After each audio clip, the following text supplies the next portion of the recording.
Hey guys, Sam here from keycommerce.com. Today we're going to do another Google Ads audit. I'm going to take you into a real e-commerce Google Ads account and show you all the real strategies that I recommend to improving that account and taking it to the next level.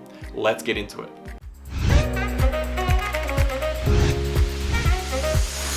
Okay, this is a really deep audit. It's over 20 minutes long and I get into a lot of complicated strategies for how to improve this account. Out of respect for the owner, I've actually blurred out all their details so it's not clear to you guys who it actually is. But I will let you know that it is a jewelry store that has a pretty good brand and marketing efforts so far outside of Google Ads. Later in the video, I also go into a much more advanced strategy for managing Google Shopping bids. This is an incredibly effective strategy to improve Google Shopping campaigns and help them become profitable when they're not performing well. It's my own strategy that I invented myself, and my whole team uses this to turn unprofitable campaigns into profitable ones. You won't find this strategy anywhere else. It's something I came up with and it's what we use every single day with many of the campaigns that we're running. I'll actually put a link in the description with a video that details this whole strategy and even provides all the templates that you need to apply this to your own shopping campaigns. Okay, strap yourselves in for an insane amount of value and please give it a thumbs up if you find it useful. Without further ado, let's get into the video. Let me jump straight into it. I'm going to talk about the big changes you can make right now in the next week, but overall, a lot of what I'll say as well at the very end is going to be about the actual strategy and just stuff to keep in mind as you keep growing these, because even they've only been running for a very short time, like a week or so, and you've had some really fantastic results. Like I'd be very, very happy with what you've got right now. You're definitely on the right track right here. I would revisit this in about, if you wanted to do another audit in say like a month or so, you can check in with me and that'd be fine. I'll just have a quick look and give my feedback, because a lot of the stuff I'll recommend is a setup. But a big part of what would be really, really, really useful is, and I'll talk about this at the end, but it's about what you do after you've got the data and how you read the data, what story you tell, and how you adjust the different levers and settings that you have available to you. So let me just jump into the short-term sort of results that you can, like the sort of like hacks or like tips, low-hanging fruit and stuff. Firstly, I'll go into like the campaign settings. So I understand the strategy you've got here. It's actually very similar to what I've run before with a different client. I'll jump into that after I look at the settings, but first let me just open up and check out the settings for you. This is where you get a lot of places where you can quickly improve things, save a lot of bad traffic, and it's just overall better. So what I like to do is check out I'll skip on the bidding for now, I'll go into that in a second, but the actual targeting. So this is basically where your ads are going to be shown on what networks. The default is the search network with search partners and YouTube and Discover on display. I would definitely recommend take these off, both of these off, because those are networks where it's stuff like, well, we got YouTube on their display network, but search partners, that's other search networks that Google has a partnership with. So for example, I'm not sure if you have this in Canada, but in the UK, they have this, in Australia, they have this, in New Zealand, they have what's called Gumtree, and it's like Craigslist. And basically Google will show your ads on there. Even if people go on a Gumtree, they're looking for like secondhand items and stuff. And so that traffic isn't nearly as relevant. And so for example, let me go back to all the campaigns and I'll show you how you can actually see the results from this. And you've got this turned on. The campaigns are very new.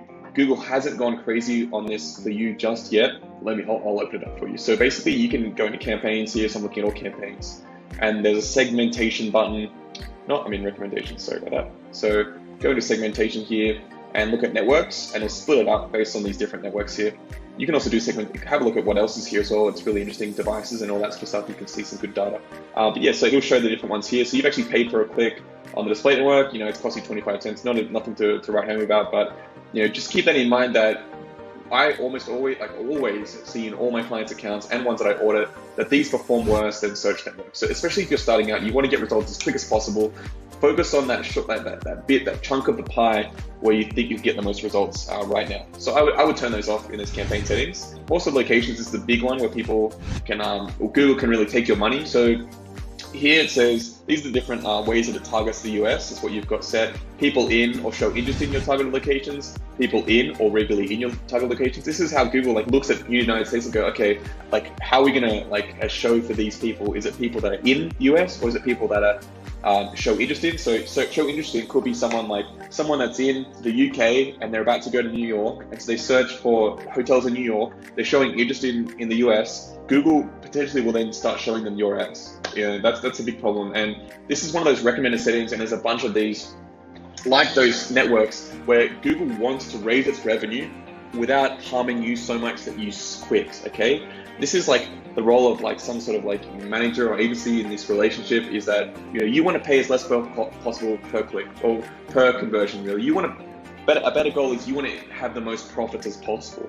So you want to get all that exposure and you want to get the traffic, but you want to pay as little as possible to get the most results. And Google wants to have you to pay them, but if you leave and you realize that you're getting rinsed like this, they're not going to have you anymore. They have these recommended settings like this where they say this is what we recommend you have.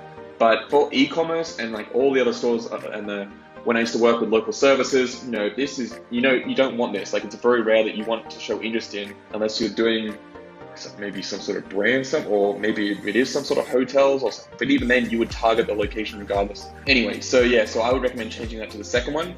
To give you an example of how this has impacted the results, is that I did an audit. It was in February or March last year. This person then, they became a client of mine. But when I did a similar audit to this for them, I downloaded all the geographic data. They'd spent about $20,000 in the previous year on ad spend. And we found out that 10 to 15 to 20%, it was somewhere between 10 and 20% of the traffic was from outside of their geographic location, outside of the country they were targeting. And it was all because of this setting. And so 20%, you know, that's like $2,000 to $4,000 per year, which really adds up. And, you know, all they could do to save that is just boom, click that, boom, I just like saved them and I paid for like a lot of my fees. So like, it was really like an easy way to save some good cash. So I recommend changing that. Going back to your bidding, for this campaign, I wouldn't recommend maximize clicks, because what you're doing there is you're saying, and like, you've got some conversion now, which is really awesome. But the problem is that Google's going to basically just try and find what are the cheapest clicks that we can fill up the budget with. And sometimes they can be really good, sometimes you can get gold, but sometimes Google's eventually gonna just find these clicks that people really want to click on something, and you might find those are different sort of terms than what you're looking for. Not often, but sometimes I've used this actual bidding strategy. It's good for using for branding campaigns, just because those clicks are gonna be the cheapest anyway, because you've got a really good ad rank and quality score. Here's an example where I use it for a different client. They sell travel SIM cards, and we had 2 shopping campaigns just like what you've got, and we started with them a long time ago. And they had 2 shopping campaigns, and they're doing a very high volume of sales. You know, the last couple of months, like since August. Yeah, they've got a really high volume of sales, really good return on ad spend. But for them, you know, we did the exact same thing, and we set this shopping campaign to have maximized clicks with the lower budget. So this one would take all the normal search terms, stuff like for you would be like lion ring and stuff like that you want to get, but then Google would then fill up this budget with all the cheapest clicks possible, and those will pretty much all be branding terms. And that was a good way to also help Google direct the traffic to that campaign. At the moment, you've got it the opposite. So you're doing manual for the branding one, and then maximize clicks for the other one. I would recommend switching them. But also, this is something that, you know, you got to test. It's something that you got to always be testing. Have a look, did it actually perform? With shopping, you got to give it a few weeks as well, 3 to 4 weeks, to actually see some results. Regardless, if you do change the manual, I'll go through in a little bit of how to actually manage the bids. But that's also a longer term strategy of like, you need to build up the data, and you've only been running for a week or so. You need to build that data, and that takes, you know, 3 to 4 weeks. It's a sort of timeline, 3 to 4 weeks, even after 2 months. But it's something that improves over time. Anyway, the next biggest thing, like, you've got those settings, and there's some really low-hanging fruit, really easy to adjust. The next biggest thing I would recommend is just improving the product feed. And this is massive. This is really, really important, because at the moment, basically, I'm guessing that you're using the Google Shopping app, and you've just got basically what's in the store. So just like silver lion ring, that's very basic. You can add more data to that, maybe even the size, if you wanted the brand, all that sort of stuff, if it's your brand. But you'll see that, like, these are the ones that have the most impressions. So Google's really gone to these and gone, there's a lot of traffic out there for these, or they really liked these. But a lot of the ones that have like much fewer impressions, they're ones that don't have stuff like bracelet or ring. Well, this one does, but a lot of these ones, you know, it's really hard for Google to know exactly what this is. Like silver, evil eye, black. Like, I don't know if you have the products category on each of the fields, but in each of the products, that's really helpful. But Google's here trying to figure out, okay, they're going to be showing it to all these people and seeing who actually clicks on it, and that's how they figure out what sort of keywords they want to show your ad for. You want to make it as easy as possible for Google, so improving the title, improving the description, making sure the Google product category is installed in there. The Google product category, let me pull up a new tab for you. I'll show you what I mean. So Google, I need to open up my other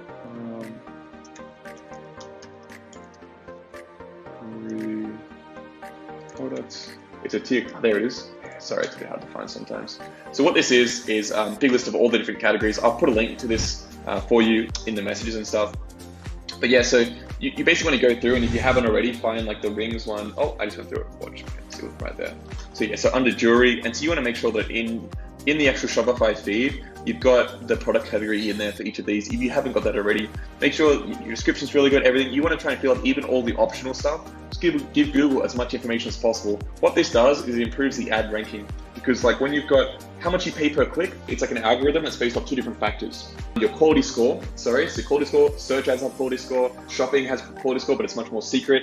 And that's multiplied by your max cost per click. So you could either increase your bid and get more clicks, more impressions, or you could also just improve the feed, and you'll see a much better results and pay less for those clicks. So that's what I definitely recommend. That's that. So do a lot of improvements for that shopping feed. I can also send through a blog article that gives you a lot of really good insights for this. Apart from that, something else, if I go into some ad groups, something that I've done here, click into the ad group, and I've actually expanded these out so you can see this on a product level basis. To do that, it's really easy. If you can't see it, I'm not sure if it's shown for you after I've done it, but you want to select all of these, click here and go to item ID, and then continue to edit bids. It'll sort of over here, click save, and then that'll allow you to, once you've changed the manual bidding, adjust all the bids based on each individual product. And so here what we can see is that I actually have to change the columns. 1 second, conversions, cost per conversion value. So yeah, I'll just leave that on the bottom just to save time. So I can order now by conversion. You can see that this product here's got 3 of those conversions. One's got 1. I know that you said that you had 1 fraudulent conversion. Well, here you can see this one, I don't know, that's fraudulent. That was 1 cent for that. That's a real fluke there. Yeah, and that's really interesting. I'm not sure what happened there, what happened with Google. Maybe it's a glitch or something.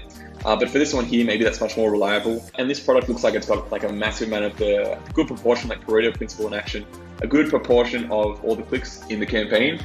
That's got 3 conversions, cost per conversions here. What we like to do is, well, there's a few different things to think about here, but we like to adjust our bids manually first, get to 50 or more, 50 to 100 conversions per month, and then we'll try and switch over to a target ROAS bidding strategy. Because here's the thing, we're from an accounting background, or I'm from an accounting background, we manage all our accounts with this in mind, where we're looking at the actual profit generated. If you can look at CPA, and ROAS is really important too, but both of these things don't actually take into account the actual volume.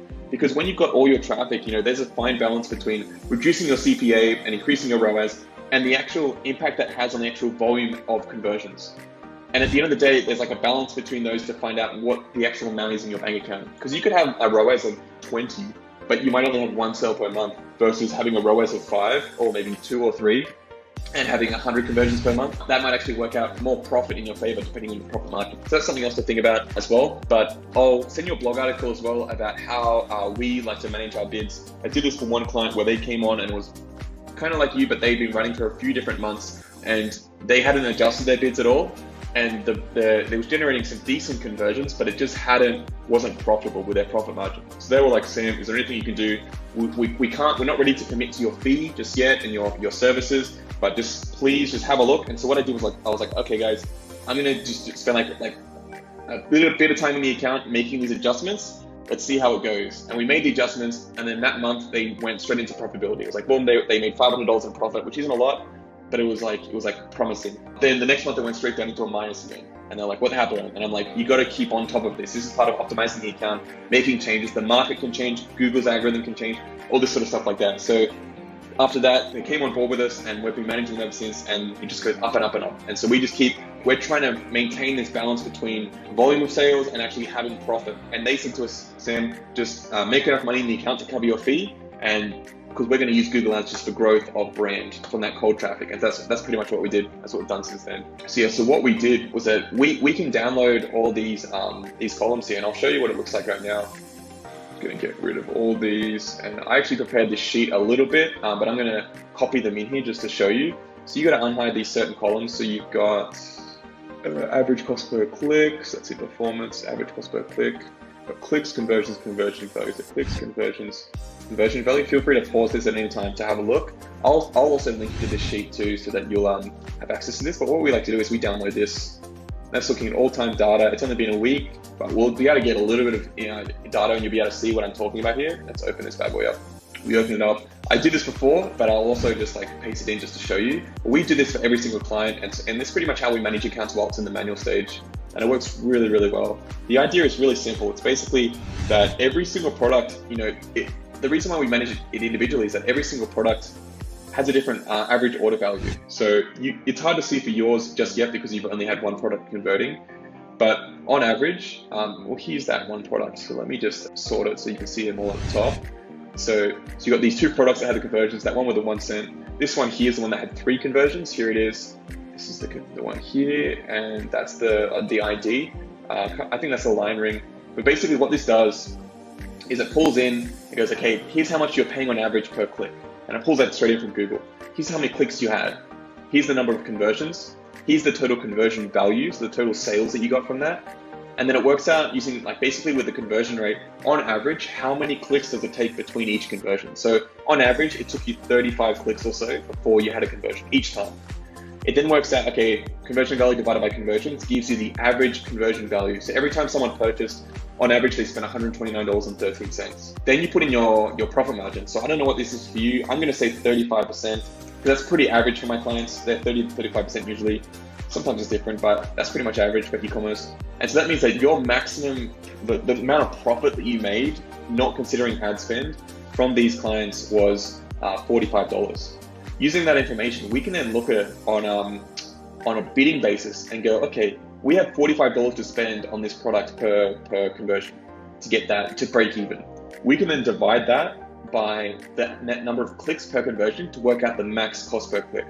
And so what you do now is you can see that the average cost per click was actually at $1.17, but you can pay up to $1.30. So if you wanted to break even, theoretically, you could go back to Google Ads, find that product, which I think it was this one here, and you can adjust the bid to $1.30. And theoretically, from the past data, I say theoretically because it does change over time, but it is pretty consistent in our experience. You will then basically break even on all those products. So all you have to do to get profitable is just make it $1.20 or $1.15. And this is something that we do over time. I recommend revisiting in say 2 weeks, maybe 3 weeks, 4 weeks, and doing this. We do it maybe it depends on how much traffic we're getting, but maybe 2 weeks to 4 weeks. And that's a really good way to slowly craft the traffic and make sure that you're bidding properly. Something else I didn't talk about is, and this you should definitely change this, is in your conversion settings, you've got to set to last click, okay, the attribution modeling. And this isn't ideal because, and I'll explain this in a second. So let me go back to the campaign just so I can illustrate this at the same time. So let me go back to none. Yeah, so basically here in your conversion tracking, it's a tag on the site, which isn't bad. We like to put the analytics just so that we can confirm the tracking is installed and that sort of thing. It also pulls in bounce rates and other good metrics, but it's using last click. And basically attribution model is, I'm sure you know this, but like on the campaigns, when someone converts, how the attribution is actually distributed over these campaigns. So maybe this person here actually also clicked on this campaign. Maybe they first went to this campaign, then they came back and then searched for the brand, and then they converted. Well, when you have last click, it's only gonna say that there was one conversion here, even though this campaign played a really pivotal role in getting that conversion. And why is this a problem? The problem here is that because when you go in to edit these bids or you're adjusting things or you go, oh, this product doesn't work or not, you're looking at that conversion data. And if you can't see the conversion there, you can't see any of the calculations, you don't know, you can't test ads if you're running search ads and stuff like that. It makes it really hard to identify good results.